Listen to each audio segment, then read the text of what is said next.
I'm Callie Tweed and welcome to my Iron Gypsy YouTube channel. Thanks for watching, and I'm here today with my girl Callie. Say hello, Callie. Hi. And this is our second video that we are doing together. In our last video we talked a little bit about the world of fitness competitions and how it can be such a beautiful thing, but how it can also be a really Kind of a dark dark thing as well. Yeah, so we kind of talked a little bit about the dark side of fitness shows, but then how to make it a beautiful thing. Yes. Today we are talking about something that probably every woman and just about every person can relate to, and that is things like emotional eating, body image issues, body dysmorphia. I would even go so far as to use that term because I've had that issue before. So bad. Yes, and then how to get back to your center and learn to love yourself.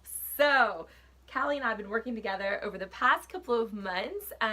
We're great friends, but I'm also working in the coaching space now, and we just have a lot in common.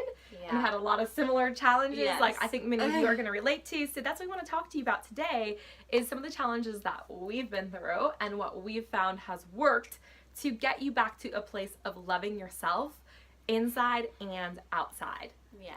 So Callie, just as a review for the people who haven't watched the last video, tell us a little bit about you, who you are, just in a couple sentences. I'm a wife, and okay, now I'm overthinking No, you're fine, it. girl. You're fine, girl. Okay, so I'm 26, and I'm a wife. I enjoy anything outside and just being active. I'm a foodie. I love to cook, and honestly, I just spend a lot of time hanging out with family. That's awesome. That Yeah. sounds like you have a pretty fun life. Yeah, it's Now, pretty good. when we first started working together, though, like you weren't really having so much fun in life. It didn't seem. No. Tell us, ladies and gentlemen, like how you were feeling at that time, because you came to me and you were like, I'm just not in a really good place. Yeah. I think I really just felt empty. Like, competing for so long and just being in that prep mentality, and then stopping it. It's kind of like you forgot who you were before that. And I just felt really lost and kind of sad, and like I knew I had a good life, but I wasn't like happy. So I knew it wasn't my circumstances, it was me. Right. And I just wanted to feel better. Yeah, so you were coming off of how many fitness shows had you just done? And then when we started working together, how many weeks out from your last show were you? I think I was like 2 or 3 weeks After, out when we started working together. Post-show. So, And you had done how many months in a row had you been prepping at that point? Too many. Too many. We won't even go there. Basically a year and a half without being in a calorie surplus. So I was at even below maintenance calories for like a year and a half. So wow, girl. Yeah, and you know, I can relate to that space because I, like Callie, have done fitness shows, but this whole calorie deficit thing and some of the feelings that Callie's had about feeling empty, something that I've dealt with a lot in my life as well, because I was always a people pleaser, and I was always the girl who was looking for approval from everybody else. So, like, until I was I'm 34 right now, I'll tell you my age even. Until I was in my 30s, like, I didn't even know how to make a decision based on what I felt inside. It was all about getting the approval from everybody else, which is one of the reasons why I struggled with, you know, some borderline eating disorders, and I was achieving, led me to the fitness world, and then I started competing, and then it became about winning, and it became about trying to earn love from people by having the perfect body, by winning awards, by, you know, climbing the top of the corporate ladder, all those sorts of things. So, like, did you go through that as well, where, like, you were trying to earn this external approval?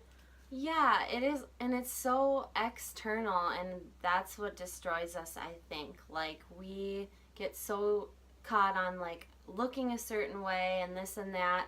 I mean, that's why you do it. It's for aesthetics and all of that, so that's a major part of it. But I think in doing that, you lose your internal health.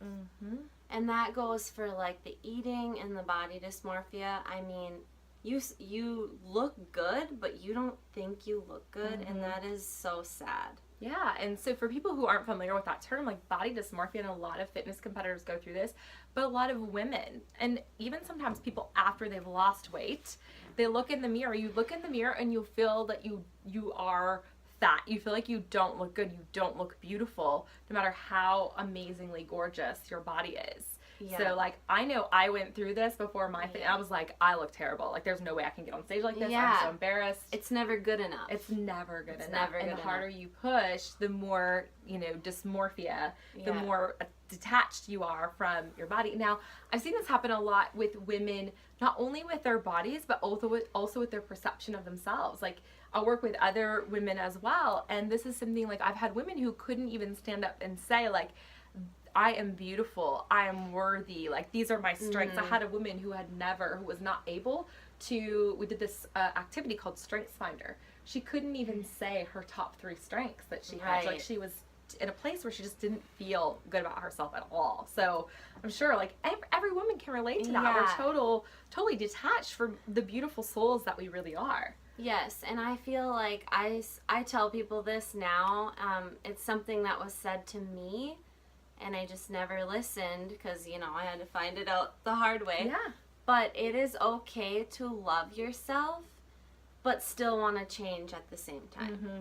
So you have to love yourself no matter where you are, because if you're not, like, happy inside and you don't love yourself, it won't matter if you have abs or you gain 40 pounds. Like, you're going to be unhappy no matter what, unless you truly love yourself for more than what you look like. That is so true. I mean, I was in a place, it's probably about 2 years ago, where, I've been overweight at many points in my life, and I built this amazing body. I did my first fitness show. I was kicking ass in the corporate world. Yes. But I wasn't happy on the inside. Like, on the outside, I had it all, and I looked really happy, but there was something, it was really empty, like, to use your term. Yeah. Like, the fulfillment, the happiness wasn't there. And so we're going to talk a little bit about some of the things that we've been using to sort of get ourselves back to our center. Yes. But just know, like, every woman goes through that. Every person goes through that, where unless you do the work on the inside, it doesn't matter what your outside looks, how much you have, how great your relationship is. All those things don't matter unless you feel good and you love yourself and you are whole.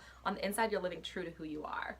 So, Callie, talk to me about some of the things that you did to try, that you thought were out of self-love, or, as you were doing the fitness competitions. I know, like, food was a real struggle for you. So talk to me a little bit about, like, what that was like in your relationship with food specifically. Well, yeah, I think it was the numbers that drove me nuts, kind of, like, with counting macros and stuff. You just get so in your head about, like, being exact and, like, oh, I can only have this much of this and this much of that. And it kind of, like, sets restrictions on you. Mm-hmm.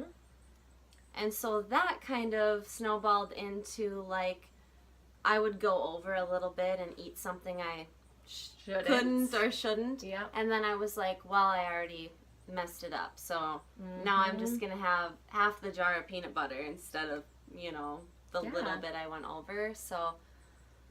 And then what was the cycle that you got into? Because, like, I'm sure, it was hard to have any sort of a social life. And, I mean, you're married. So what was that like with your relationships? First of all, let's start there, actually.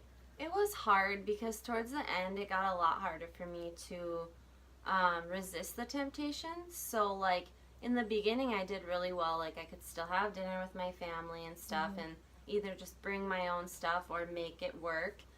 But towards the end, it's like I didn't even trust myself because I was so controlled by food that it was kind of like an out-of-body experience. Like, I wouldn't even realize it until it was like I'm overeating, and then you're like, how did this even happen? Like, food can be really controlling. Yeah, absolutely. And what were some of the things that you said to yourself? Like, I'm sure you were beating yourself up on the inside. Oh, yeah, exactly. Like, I was being so hard on myself. Like, I was so focused on, like, the perfection of hitting the numbers and staying within my macros and everything, that when I went outside of that, I thought I screwed up.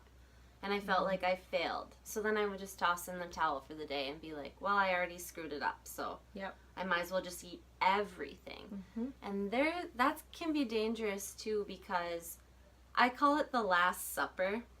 So, like, with cheat meals and stuff, I think why a lot of people go overboard, and I know why I did, is because it's like, okay, I need to eat everything tonight. Everything. because tomorrow I have to be back on track. And that just led to basically binging on anything and everything. And you used a term that I thought was really interesting. You said macro hoarding one day. Oh, tell yes. Us about what macro hoarding means to you, Callie. So macro hoarding is when, like, you basically limit yourself on calories, like, all day, just so you can fit, like, a treat type food in later on. So you're not even eating for health. You're just worried about, like, okay, what food can I fit in tonight? Am I going to fit ice cream? Am I going to fit a donut? And you lose sight of, like, eating what makes you feel good because you're so obsessed with, like, these treat foods. And Yes. Yeah, it makes me think of a couple of the things that I use with my coaching clients, and that is, number one, progress, not perfection. So it's not all or nothing. It can be just do a little bit better than you did the day before. yes. And then secondly, this is what I like to say, choices, babe. Yes, choices, babe. So choose your health, choose yourself, choose to love yourself, and choose what you put in your mouth based on what is going to make you feel good. Yes. So yeah, if you really want to have that piece of pizza or that cupcake or whatever, Just eat it. do it, right? and And, move like, on. Yeah, and move on and choose it. But choose it. And then You don't choose beat it. yourself up, and then choose to eat the good foods to get yourself back on track. And Callie, I know that's the place that you're in now, right? Like, Yeah. you can have those foods and not feel bad about it. Yeah, and I think we do that to ourselves, and it's like, why? But yeah, the difference is now is before all these things were off limits. So when I did have them, it was like a bad thing. Well, it's like now that's shifted, and I'm like, if I want to have pizza, I mean, I'm going to have some pizza. Exactly. And I don't feel bad about it because Exactly. it's not forbidden. I mean, Yes. so Yeah, and one point I want to make here, I think this is really important because people are watching and they're seeing Callie here, who is a gorgeous pro bikini model or pro bikini competitor, and I'm a fitness and health coach, and we struggle as much with emotional eating and our relationship with food as anybody else does. It doesn't matter what you look like. Everybody deals with this shit, y'all. it's so true. Yeah, don't think of just because, Callie or myself, we're up there on the stage fitness competing, that doesn't mean we're any different from anybody else. We struggle just as much as everybody else does. Absolutely. Yeah. I feel like we're good at hiding it, Yeah, too. we are, and we're very, control. It's all about, your body. This is how I've always felt, my body when everything else, because one of the things I talk about as well in my coaching program is how we really migrate towards certainty in our lives, and we like to control things. We don't like to leave, put our faith in our higher power. We're always trying to control. And my body, as much as my life felt out of control, because I've had a lot of challenges with, relationships and all kinds of different things, my body was the one thing, the food that I put in my mouth is the one thing that I can control. And when I found fitness competing and bodybuilding, that was why it became such an addiction, was because I felt like I was in complete control at that point. So it can become, it can be such a beautiful thing, but it can also take a turn down a road that you don't want to go down. So we talked a little bit about that in our last video, so I won't go there in this one, but just use that as a point of caution. Everybody deals with this stuff, and as much as health and fitness can be a really beautiful, great thing, it can be taken too far when you can't live your life and enjoy your life anymore. Yes.